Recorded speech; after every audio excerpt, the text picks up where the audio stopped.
Viewers, welcome to Newsweek South Asia, a program that talks about breeding of terrorism and its impact on South Asian nations.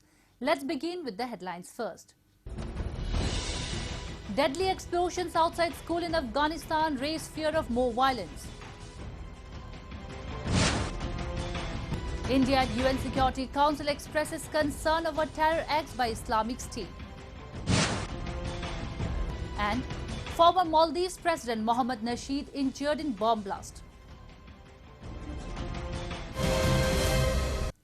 The air of deep uncertainty that has for so long dominated Afghanistan does not seem to disappear soon. Violence in the country has surged to new heights, while at one side, Afghan security forces are being targeted on a daily basis. Young school learners too have come under the radar of terrorists. Recently, deadly explosions outside a girls' school in Kabul killed several students. A report. Sayyid ul Suhada School in Kabul was once a place of tentative hope. Impoverished Afghan children studied there, girls and boys who worked as carpet weavers to pay for their books.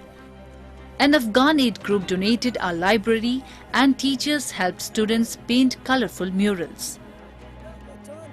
But unfortunately, this place of hope recently became the site of one of the Afghanistan's worst attacks in at least a year, when a series of blasts appeared to deliberately target its female students, killed at least 60 people and injured more than 150 others.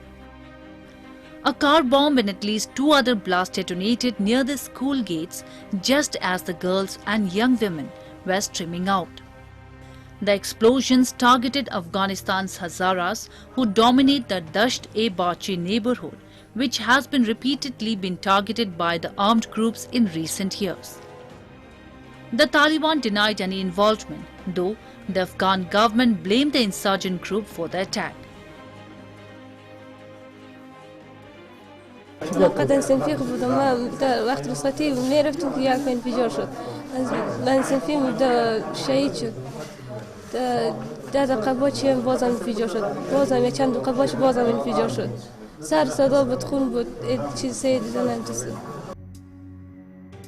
foreign troop withdrawal has begun in Afghanistan, with US President Joe Biden announcing that all troops will be gone by September 11.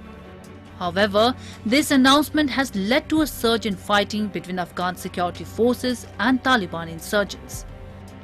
The leader of the Taliban, Hibatullah Akhundzada, reiterated in a message released ahead of Eid that any delay in withdrawing the troops was a violation of that deal. If America again fails to live up to its commitments, then the world must bear witness and hold America accountable for all the consequences, Akhundzada warned in the message. Such warnings clearly show that bringing peace in Afghanistan won't be easy. Just a day after school bombings, a roadside bomb blast targeted a passenger bus and killed at least 11 civilians in Safar district in Zabul province.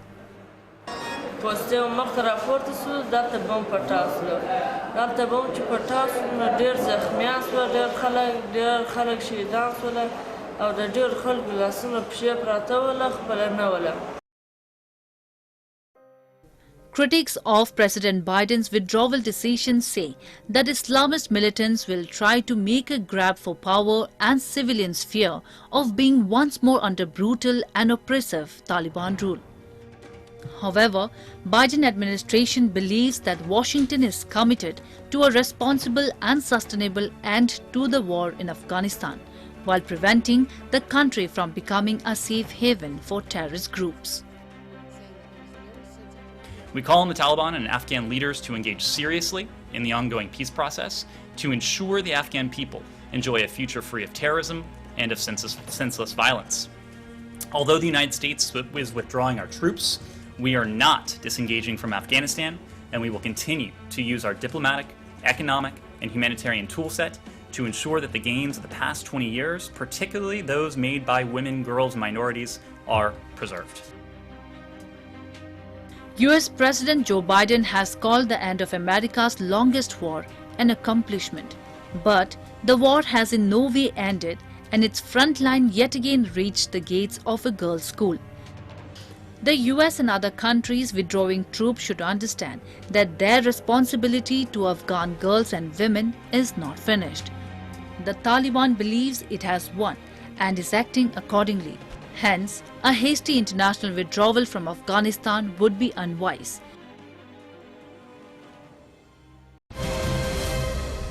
With the beginning of the new year, India began a new journey at the United Nations Security Council as it became its non-permanent member for the 8th time. Ever since, New Delhi has been raising the issue of international terrorism and its sponsors at the Council. Recently, India at UN Security Council expressed concern over terror acts by Islamic State and stressed that the only accountability for acts of terror and strong measures against states that support terrorism can strengthen the credibility of the global fight against the scourge. We take a look. India is not only concerned about safety and security of people living in its own territory, but it always reiterates adopting and executing improved strategies to counter terrorism globally.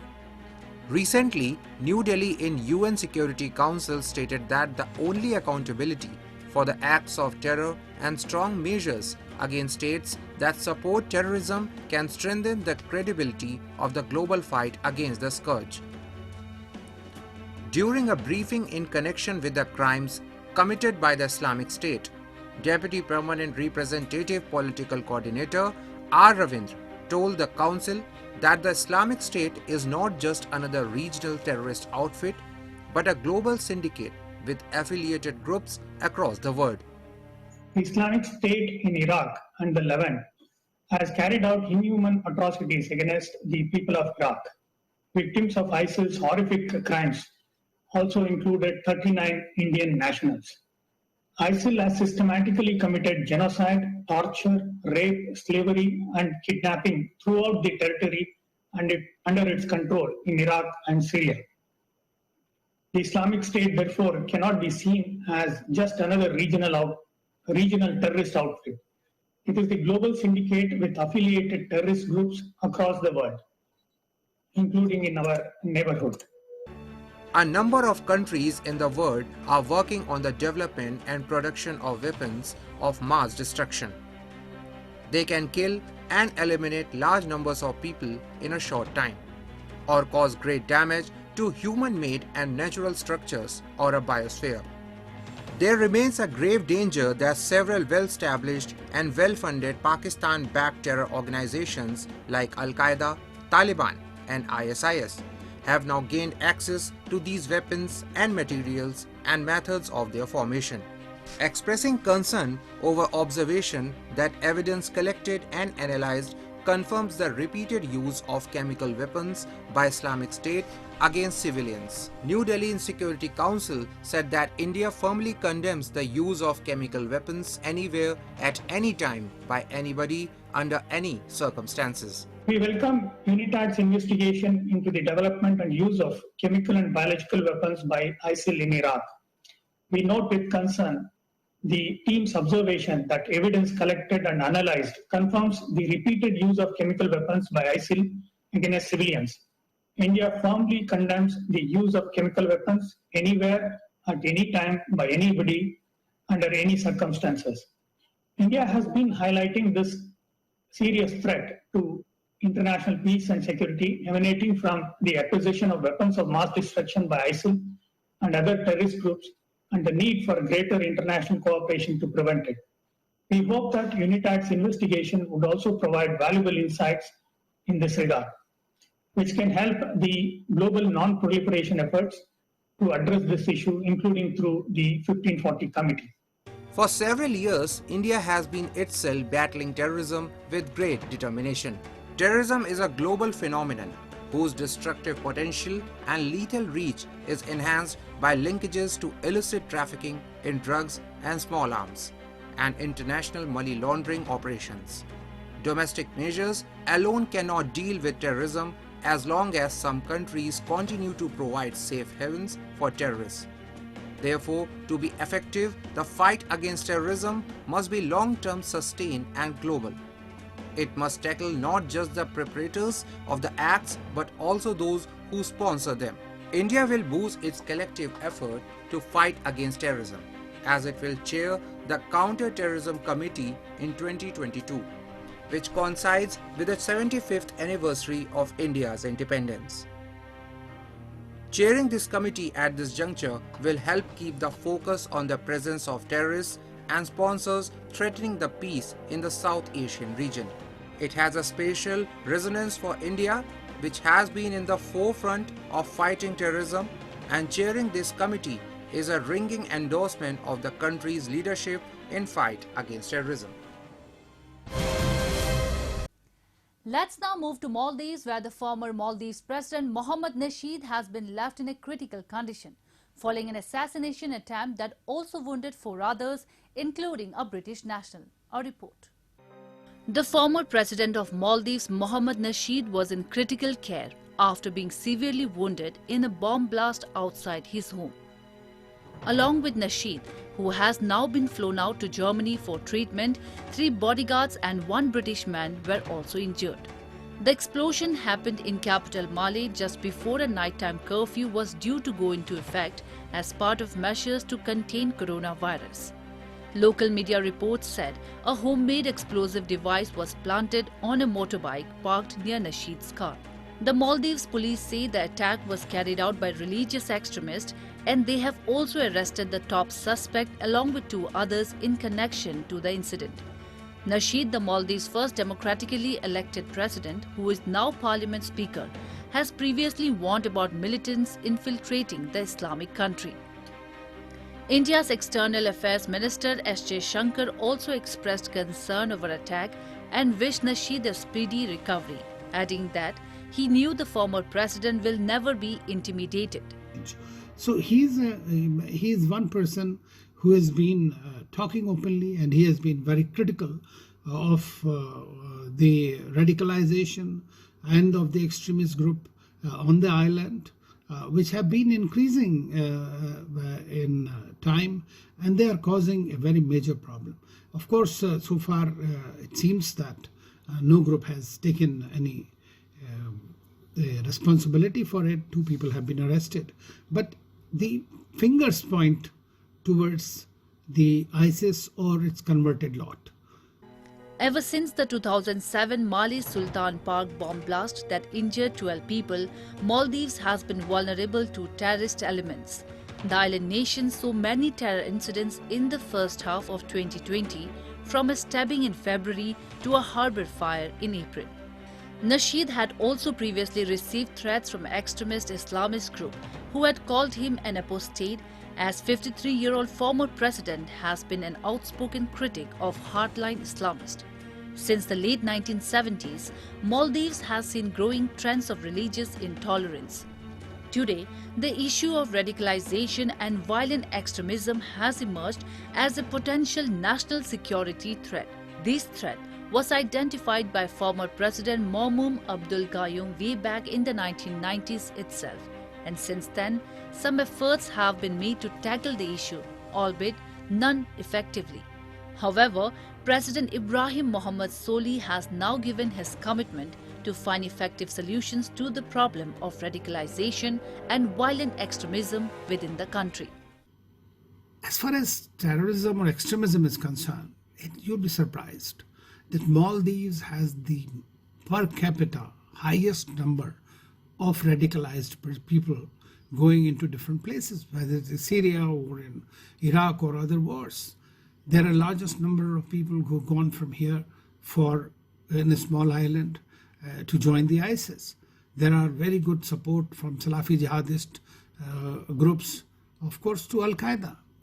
So they have been indulging for quite some time now into these kind of terrorist and extremist activities, killing tourists, sometimes the government officials, sometimes blowing up the boats belonging to the government, and there are umpteen number of groups. The thing is that Maldives also has several islands, and many of these groups operate out of those islands, and that's where they have been able to find their supporters, they are recruiting, they get trained in Pakistan and elsewhere.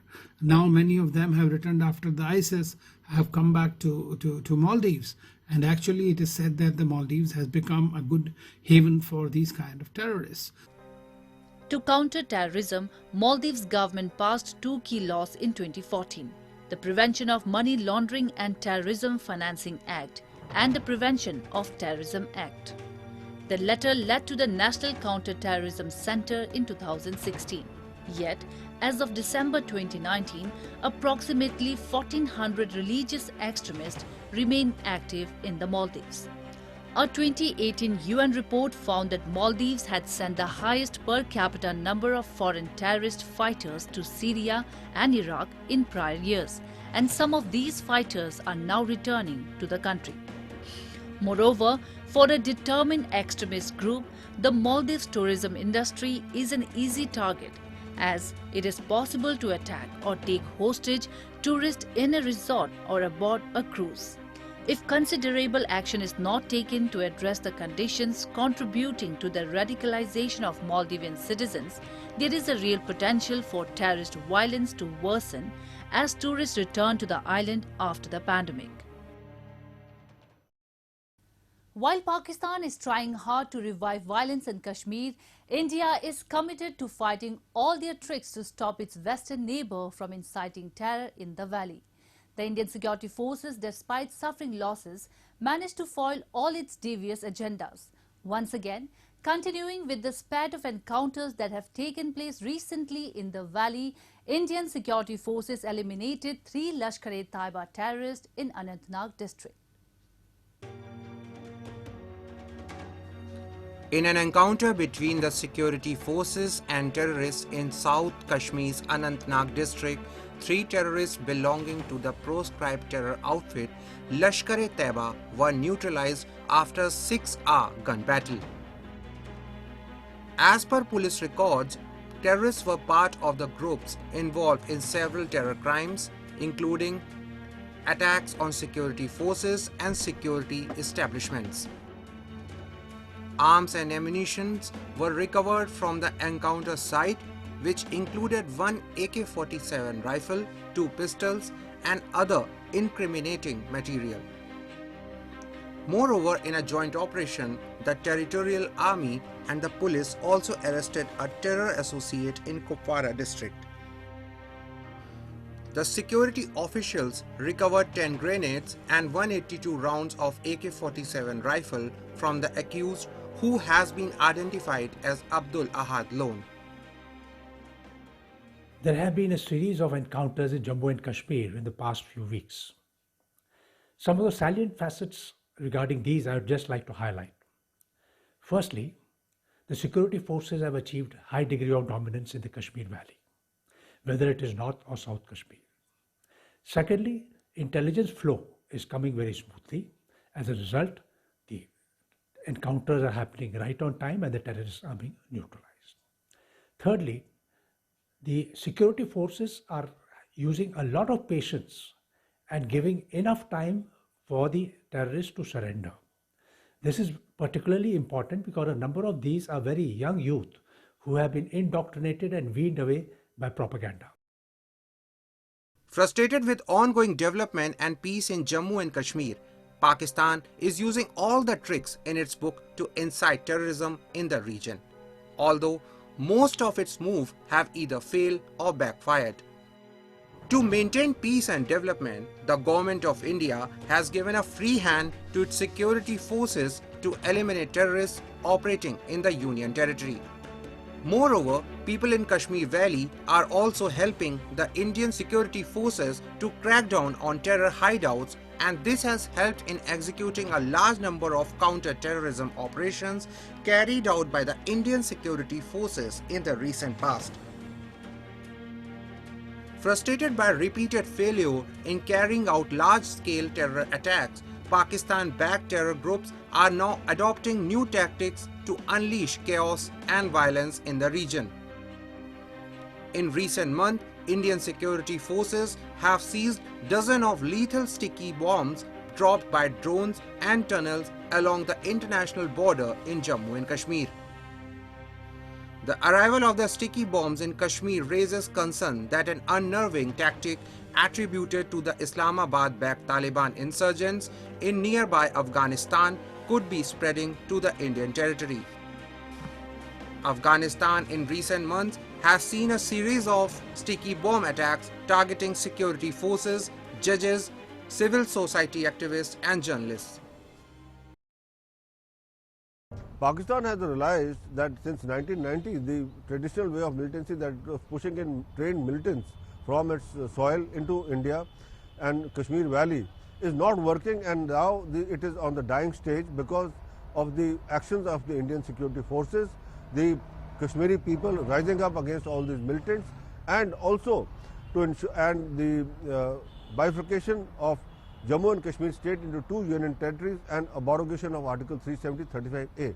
Therefore, now it has started using these methods of the sticky bombs and others being dropped by drones across the border. Thousands of Kashmir have died in a proxy war orchestrated by Pakistan, and they continue to suffer due to terrorist groups patronized by Pakistan military establishment. Kashmiri voices across the globe have urged the international community to take a serious note on Pakistan atrocities on Kashmiris and have highlighted the use of terrorism by Islamabad as a foreign policy tool against them.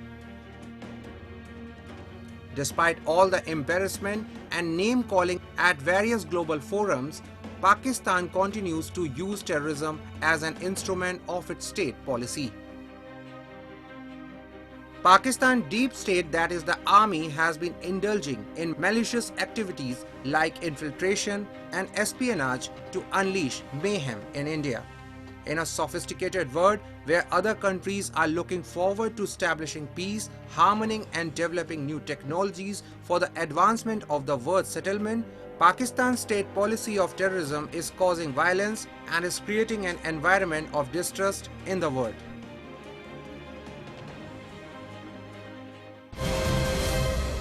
And with that, we come to the end of this edition of Newsweek South Asia.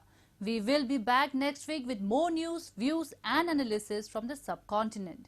Meanwhile, do keep writing to us at nwsa@anin.com. This is Yeshi signing off on the behalf of the entire production team of Newsweek South Asia. Goodbye and take care.